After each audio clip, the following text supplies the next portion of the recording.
Hello, everyone. Happy 4th of July. I wanted to light a sparkler to start off this video, but I don't have any sparklers, so I'll just be lighting a match instead. I hope that's okay. A few minutes ago, I just took a shower, and the steam from the shower set off the smoke alarms in my apartment, and the fire department came to the apartment building. So hopefully this is okay. So here we go.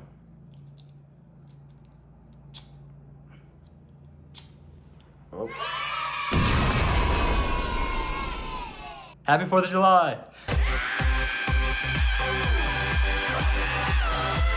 Besides the national anthem, there are a lot of songs out there about America, such as the national anthem, and the national anthem. Because today is Independence Day, I thought we'd look at the songs that both celebrate and critique the complicated nation we live in. Lana Del Rey is an artist constantly treading that line, with nearly every one of her albums revolving around Americana in some way. In an interview with Kiss FM, Lana Del Rey says that the album title Norman fucking Rockwell was based off the idea that Norman Rockwell was an artist who embodied the American dream. And with the current political climate, Lana often asks herself, Geesh, like Norman effing Rockwell. Like, what would he think? Like, what would everyone think? one issue at bay is gender inequality, which Lana examines in her track God Bless America and all the beautiful women in it. The song is a celebration of female independence in the wake of several bills being passed affecting their freedoms. She paints a picture of a woman walking alone at night at risk of being taken advantage of, yet not feeling afraid because of all the strong women in the country who have been in a similar situation and would jump to protect her. My favorite part of the song is the gunshots incorporated in the chorus, which can be read as an auditory indication of female strength or simultaneously the threat of violence against women.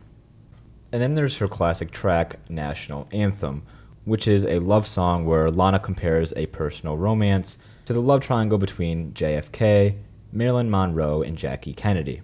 This is made clear through the music video where Lana plays both female partners during iconic moments with JFK. Marilyn when she sang Happy Birthday, and Jackie in the car when he was assassinated.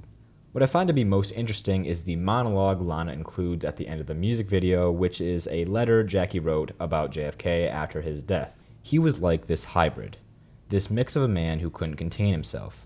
I always got the sense that he became torn between being a good person and missing out on all of the opportunities that life could offer a man as magnificent as him. By inserting herself in both figures, Lana highlights the pros and cons of being a loyal domestic partner or a rich, free-spirited side mistress. I will also say I think it's kind of funny that A$AP Rocky is who she chooses to play JFK in the music video. I just met A$AP Rocky, and I gave him a plate. The 1975 is constantly commenting on American politics too, with Matty Healy claiming, "I fight crime online sometimes." This is in reference to the Twitter fights he gets into about politics. I'm not sure if fighting crime is the right way to phrase it, as Matty is sometimes the one committing the crimes himself. So, before this next segment, I wanted to include a trigger warning for a song about school shootings, so if you'd like to skip this one, feel free to jump to this timestamp. I Like America and America Likes Me is about gun violence, making the title ironic because obviously America doesn't care about you if its loose gun laws are inspiring school shootings. The song features intense autotune which emulates chaotic screams from students, while also suggesting the lack of feeling from politicians on such issues. Autotune has a tendency to both strip away emotion and enhance it. Healy said that he was trying to emulate the tone of a SoundCloud rapper like YNW Melly, whose song Murder on My Mind is all about him murdering a friend and describing it in vivid detail. I Like America and America Likes Me has several references to designer clothing such as, "Kids don't want rifles, they want Supreme." This is saying that kids deserve to worry about such asinine things as clothing rather than having to go to school and face violence. Several months before this song released, a teenager held up a sign at a gun control rally stating, "It's easier to buy a gun than buy Supreme," which this lyric is likely referencing. Lastly, I Like America and America Likes Me is also the name of a famous performance art piece by Joseph Beuys, where he spent 3 days locked in a room with a coyote. The majority of the time, Beuys would wrap himself in a large felt blanket with a cane sticking out the top to look like a shepherd. Like a gun, a coyote has the potential to protect humans and destroy them. There were times in which the coyote would allow Beuys to hug him, and there were other times the coyote attempted to tear away his felt shield. Beuys represents American students who have no choice but to fall mercy to the gun laws the government decides for them. Jesus Christ, 2005, God Bless America by the 1975 examines the negative cultural standards set upon our nation by the government and religion. It's a very ironic song as the narrator sings about how happy he is to devote himself to God, but he sometimes feels sad while suppressing his love for a boy. He says that he feels like a footprint in the snow, referencing the Christian poem Footprints in the Sand. All of our lives, God walks alongside us in the sand, leaving 2 sets of footprints, ours and God's. However, during your hardest moments, there is only 1 set of footprints, not because God has left your side, but because he is carrying you. By inverting the poem into Footprints in the Snow, the narrator is saying that there is only 1 set of footprints because he is in fact walking by himself. God has left his side because he disapproves of his sexuality. The year 2005 is included in the title because it was a year in which same-sex marriage was heavily in the conversation. Whether that be victories towards the cause or people who demonize it because of their religious beliefs. This song remains very relevant with the government taking the TQ out of LGBTQ and the establishment of a Department of Faith. The national anthem is a song meant to unite the country under a collective identity. Show us that we are strong, stable, and happy. The national anthem by Radiohead reveals the chaos governments hide behind their patriotism. Many say the song is in reference to the UK, but its vague lyrics allow it to apply to any country's estrangement. Despite how close we feel from nationalist things such as the national anthem and national holidays, many of us remain very afraid and alone. This fact is reflected by the nightmarish production of the song. A gritty bass line that punches you in the face the whole runtime, a lingering synth that sounds extraterrestrial and ghastly, and an out-of-control wheezing brass section where every instrument seems to be doing its own thing. The production is messy, but yet still somehow sounds like a homogeneous track.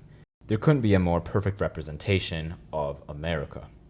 Jimi Hendrix does a similar thing with his cover of the Star Spangled Banner at Woodstock of 1969. He begins by playing the anthem everyone is familiar with, but as the song progresses, he uses distortion effects to simulate the sounds of falling bombs, explosions, and screams over in Vietnam. Instead of singing, "and the bombs bursting in air," Jimmy actually made the sound of bombs bursting. I mean, just listen to the song and you won't even be able to tell that the whole production is just off one guitar. What he does is genuinely magic.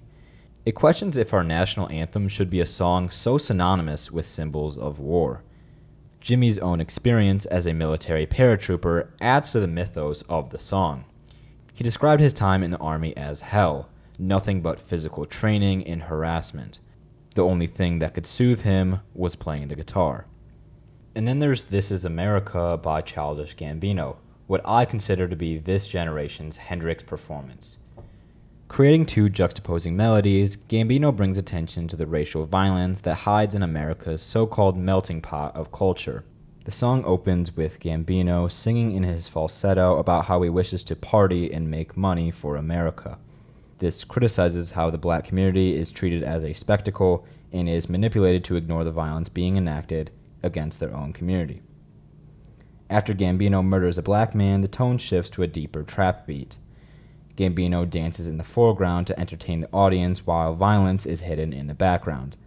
The video is rich with symbols such as the parallels between Gambino's movement and those of Jim Crow caricatures. There is almost an infinite amount of detail in this track, so I highly recommend you check out the countless videos on YouTube that examine it in greater detail. Turning for a moment to a more positive track, America by Simon and Garfunkel is the beautiful reality of the American dream. It follows a couple who go on a road trip to quote-unquote find America. In the process, they smoke cigarettes and eat single-serving pies on a Greyhound bus while looking at the rolling fields of the Midwest. The American dream is not about the destination, but the journey. In America, most people spend their time hoping to achieve success and fail to realize the small moments of happiness in their everyday lives. There's mundane beauty in every corner of America, and that's what Simon and Garfunkel want the listener to recognize. This last song is one that I find to be very indicative of where we are at in the current political landscape. Protect the Cross by JPEG Mafia. It's a blatant response to the results of the 2024 election, with it being released on the same day of Trump's inauguration and MLK Day. He talks about how many white girls hide the fact that they voted for Trump because they know he's a racist criminal sex offender. As a result, Peggy feels like many of the girls he hooks up with are landmines who pose as liberal but voted for policies that directly harm him. Referring to politics as a gang sign indicates how a person's ideology is now indicative of their morals, and the fact that ideologies have become more and more polarized over time. Many people voted for Trump because they believe he will uphold many principles of the Bible. However, Trump violates many of the basic ideas the Lord preaches. This leaves Peggy to step in and protect the cross. The video is both a grand celebration of MLK Day and a way to intimidate Trump supporters, especially with the whip sampled at the end of the track that inverts the power dynamic of slavery in the black community's favor. I think it's interesting to note that, like Jimi Hendrix, Peggy was honorably discharged for speaking out against abuse from his superiors in the Air Force. This makes Peggy's criticism towards the government more credible, as he's received harassment from the country he voluntarily stepped up to protect. America is in a pretty scary place right now, and I wanted to focus on some songs that are holding the right people accountable. The reason I love music so much is its ability to transmit a message to the nation, and I believe it's one of the most effective advocates for change in our country. I mean, even today, people continue to talk about This Is America and apply it to what is happening in our politics. You can use 4th of July to celebrate our country, but it can be an even better day to reflect on how we can change this country for the better. That's all for now, my beef stews. Stay safe out there. I'll catch you on the flip side. I put the new forges on the G. I travel